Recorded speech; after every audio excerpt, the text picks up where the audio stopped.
What makes a great story? Everyone wants to know that, don't they? Well, Nice to meet you. Welcome. I don't know.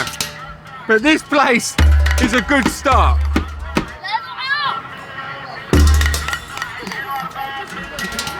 If you go on the internet, a lot of people tell you, hey, this place is insane. But yeah, if you go on the internet, everyone's telling you that it's about having a great hook, a great thumbnail, a great title. It's about heroes' journeys and 3 acts and protagonists. And listen, oh, he just jumped on a bus. That may all be true. You need characters like that.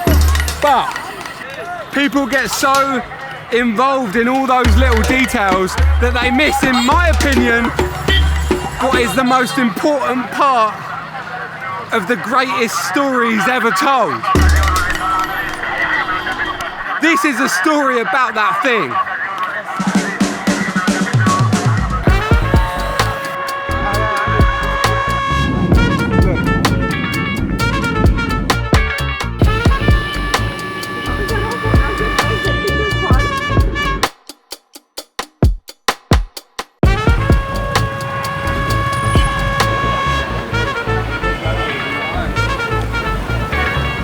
No, Dad, you cannot buy that. Dude, I'm so hot, man. I don't think I've ever been this hot in my life. People are just selling you everything. Check this road. Every single car coming up this road will drive towards you. They don't care. Listen.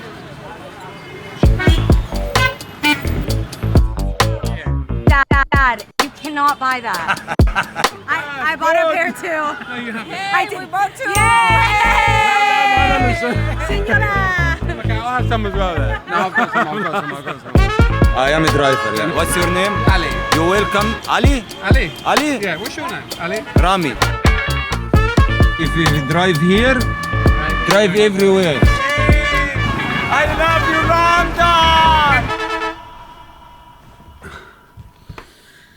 Oh. Okay, this is going to be really bright, I think. We slept in. Oh. Yeah. That's Cairo. It's a little bit calmer than it was last night.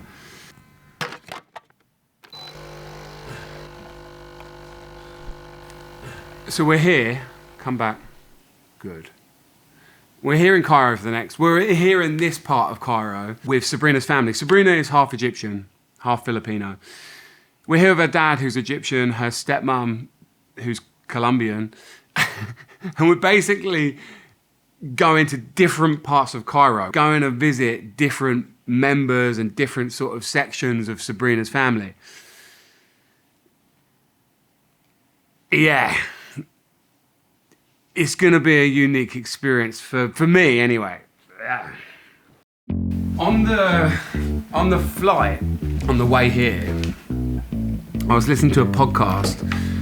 It was with James Dyson, the vacuum guy. And he was talking about how before he did any of the vacuums, he was like a young inventor and he invented this thing called a ball barrow. But there you go, there. It actually says Dyson ball barrow. And you know, when he was speaking about it, the guy interviewing him was like, oh man, that's a weird thing, crazy thing to come up with. Like, how did you come up with that idea? His response kind of like took me by surprise a little bit, because when I imagine an inventor, I picture them in like a workshop, like racking their brains for ideas, sketching up ideas and building prototypes and exploding shit and all that stuff.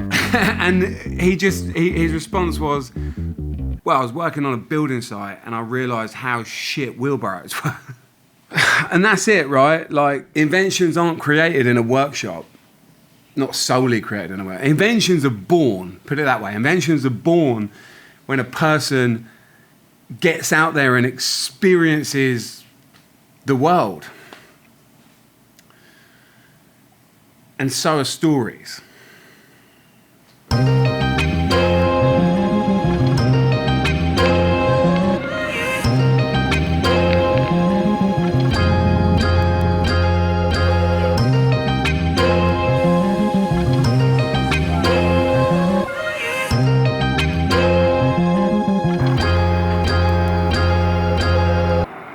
he is, the main man.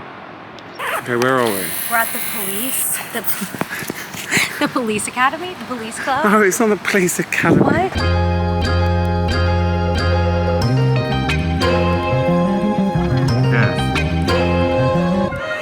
Yeah, this is very exclusive. Sabrina's Giddo, which basically, Giddo means grandpa, which I didn't know. So for the first 2 weeks that I met him in Italy a couple of years ago, I called him Giddo. Because I thought that was his Hi, name. Giddo! Hi, good morning. He's 93 years old, and I don't think I've ever met anyone that's done more in their life than that guy. Sabrina's Giddo really wanted to come to Pizza Pino. So we're at Pizza Pino. He made it happen. He was born here in Cairo. He was This is you? the captain of the police force here in Cairo. Then he left the police force and decided he wanted to work in the movie business. In the 60s, he wrote this film in Egypt called Funny Thieves. There's an Arabic name for it. I'll link it below. It's like this famous movie that he wrote and produced here in Cairo.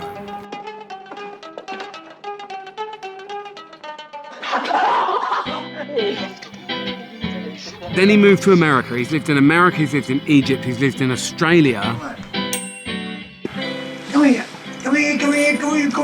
you bitch. Say Pizza Pino. And even at 93, he flies everywhere around the world. He drives all over Cairo. I just couldn't think of anyone that encapsulates what I'm talking about more than this guy.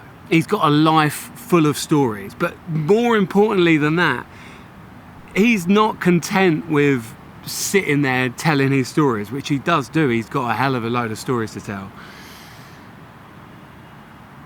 He spends every day of his life now creating more stories. We asked Sabrina's grandpa basically, what is the craziest part of the whole of Cairo? Very big place, what's the craziest part? He stood there, he thought about it, and he said, Ataba, a place called Ataba. He said, don't go there though. So we're on the way to Ataba, and this is Operation Maleta. Vivi needs a new suitcase,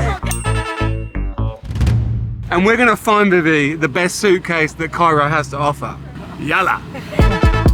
Vivi!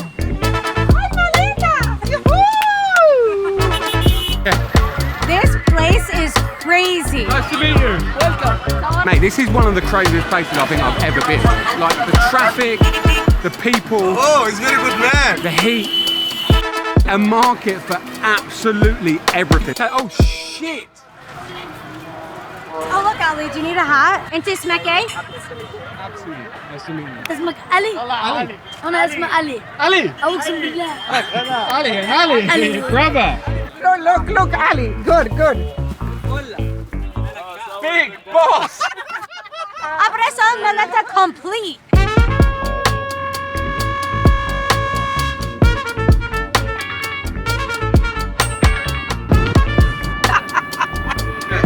Good afternoon.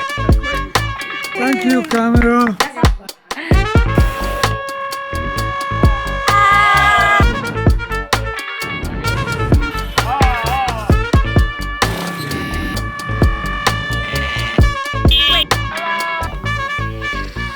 Oh, that was just such an intense few days. We're now at a hotel near the airport, in like New Cairo, which is way more chilled. Which is good. We're here for like a couple of days before we go home. And it's very nice to be in this very calm place after that experience.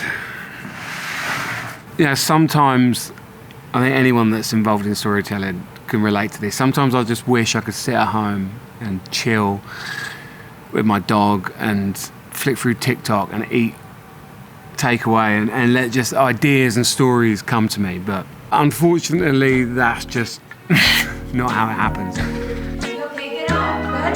Good? He's better than us. It's easy for him, it's hard for us. The reality is that, just like how I spoke about the inventor, you have to experience the world in so many different ways.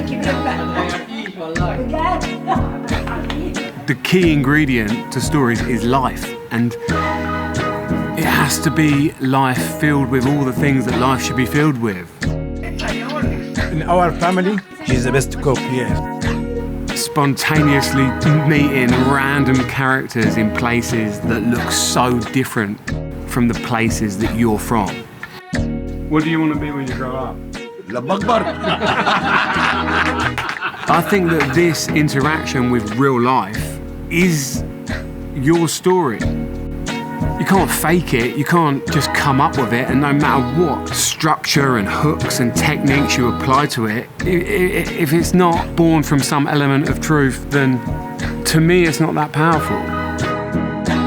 You have to be patient and you have to enjoy it, enjoy all of it. Because you're not doing it to create stories, you're doing it to live a life, and the stories that come along for it are just a byproduct that are created when you're on the ride. Sad. It's our last moment in the hotel. Sentimental moment. Sentimental Mic check, 1, 2. And it's going to go quick. That's the one thing I know is every year that goes by, it's going to go so quick. And in no time at all, it's going to be me sat there, fingers crossed, at 93 years old, sat around a table telling whoever will listen about the time my girlfriend Sabrina and Vivi randomly bought a pair of knockoff AirPods in the middle of a busy Cairo market.